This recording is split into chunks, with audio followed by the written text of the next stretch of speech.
Добрый день, ребята. Сәлеметсізбе оқушылар?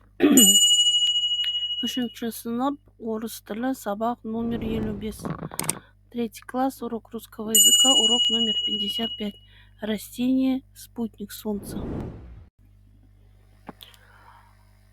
Растение, спутник Солнца. И сегодня на уроке ты сможешь определять главную и второстепенную информацию и основную мысль прослушанного текста при помощи учителя. Ты сможешь создавать постер по данной теме. Итак, минутка чистописания. Подсолнух похож на солнце. Итак, упражнение номер 1. Прослушай текст, о чем ты узнал, сформулируй основную мысль текста при помощи учителя. Родиной подсолнуха является Северная Америка. По легенде, это цветок, похожий на солнце, подарили индейцам боги. Поэтому подсолнух был священным символом для индейского племени. Слово «подсолнечник» появилось потому, что это растение всегда поворачивает свой цветок в сторону солнца. Итак, основная мысль текста: подсолнух – растение, похожее на солнце, имеющее культурно-историческое значение. Его название связано с его особенностью поворачиваться к солнцу. Упражнение номер 2. Ознакомься с опорной схемой, измени слова по образцу. Он что делал? Подарил, был, удивлял, искал, узнал. Она что делала? Подарила, была, удивляла, искала, узнала.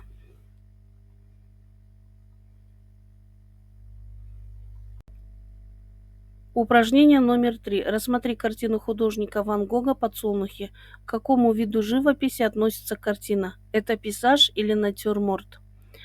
Картина «Подсолнухи» Винсента Ван Гога относится к жанру натюрморт. Натюрморт – это изображение неодушевленных предметов, в данном случае цветов в вазе. Упражнение номер 4. Ответьте на вопросы предложениями из прослушанного текста. Запиши ответы. В какой стране появился подсолнух? Кто подарил по легенде индейцам этот цветок? Как появилось название подсолнечник? Родиной подсолнуха является Северная Америка. По легенде, подсолнухи индейцам подарили боги. Название подсолнечник появилось потому, что растение поворачивает цветок в сторону солнца. Упражнение номер 5. Прочитайте текст, придумай к нему название, определи главную и второстепенную информацию. Запиши, вставляя пропущенные окончания слов действий. Так, главная информация здесь. Простой русский крестьянин совершил открытие. Выяснил, что семечки подсолнуха содержат прекрасное вкусное масло, что стало важным открытием для всего мира. Второстепенная информация. Ученые долго искали полезные качества подсолнуха. Пчеловоды определили, что крупные цветы подсолнуха могут дать много меда. Несмотря на исследования, основное качество подсолнуха оставалось неизвестным до открытия крестьянина. Упражнение номер 6. Создай постер на тему подсолнух, солнечный цветок. Так, желтый, яркий, что крупные цветки дают мед, из него добывают масло, можно солнечный, красивый. Упражнение номер 7.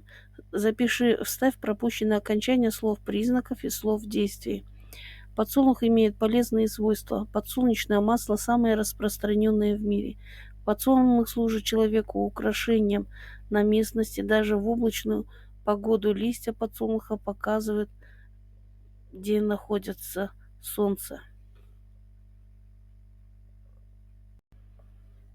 До скорых встреч. Не забывайте подписываться, ставить лайки, пишите комментарии.